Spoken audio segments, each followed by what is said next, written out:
जय Malhar news चॅनलच्या सर्व प्रेक्षकांना सपना चौधरीचा नमस्कार। नंदुरबार जिल्ह्यातील अक्कलकोवा तालुक्यातील सिंगपूर बुद्रुकच्या सरपंच दुर्गा पाडवी यांचा विकसित भारत नारी शक्ती संगम परिषदेत सहभाग। मुंबईत झालेल्या नारी शक्ती संगम परिषदेत नंदुरबार जिल्ह्याचे प्रतिनिधित्व, महिला नेतृत्व आणि सशक्तीकरणावर मुंबईत राज्यस्तरीय परिषद।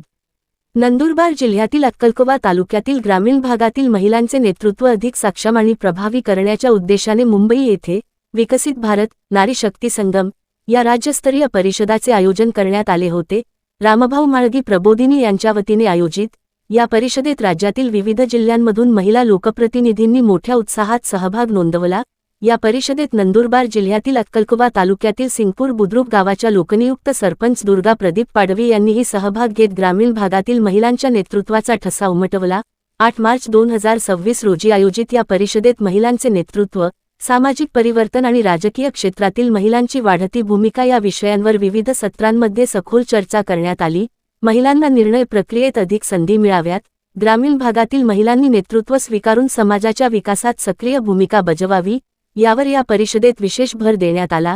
या कार्यक्रमाला महाराष्ट्राचे मुख्यमंत्री देवेंद्र फडणवीस तसेच ग्रामविकास व पंचायत राज मंत्री जयकुमार गोरे यांची प्रमुख उपस्थिती लाभली होती। तसेच रामभाऊ म्हाळगी प्रबोधिनीचे उपाध्यक्ष डॉक्टर विनय सहस्रबुद्धे यांच्या अध्यक्षतेखाली हा कार्यक्रम पार पडला।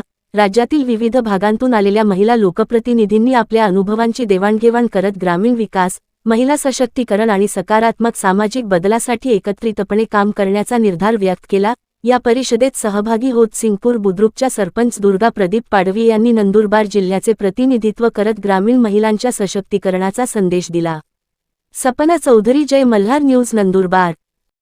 एक सांगा पाडवी मॅडम, तुमचा एकदम सिंगपूर हे दुर्गम भाग आहे, परंतु तुम्ही या क्षेत्रात आला, कुठलं काम केल्यानंतर तुम्हाला जास्त समाधान मिळालं असं वाटतंय?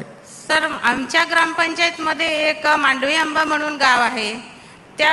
ते गाव जे अशा ठिकाणी आहे सर की एकदम नदी काठी जे जिल्हा परिषदची शाळा आहे, ती जिल्हा परिषदच्या शाळेला म्हणजे थोडं लांब होती ती नदी, तिथं एवढं मोठा पूर यायचा। आमच्या सातपुड्याची नदी जी येते तिचा स्पीड जास्त असतो, तर नदीचा एवढा कटाव झाला की शाळेपर्यंत पोहोचलं, शाळेचे पिलर दिसायला लागले। मग लोकांचं म्हणजे हे करायचे की बा आता आपलं कसं होईल। एके दिवशी पूर आला तर जास्तच गावात पण शिरलं सर पाणी।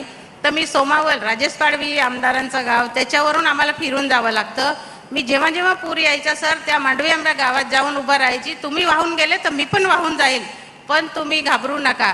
सर, मी प्रशासनाच्या मदतीने आणि राजकीय नेत्यांकडे पण जाऊन मी आमदारांकडून आणि ठकर बाप्पा योजनेतून मी एवढी मोठी संरक्षण भिंत बांधून दिली सर की ते 650-700 लोकांचं ते गाव आहे, सगळे लोक सुरक्षित झाले सर।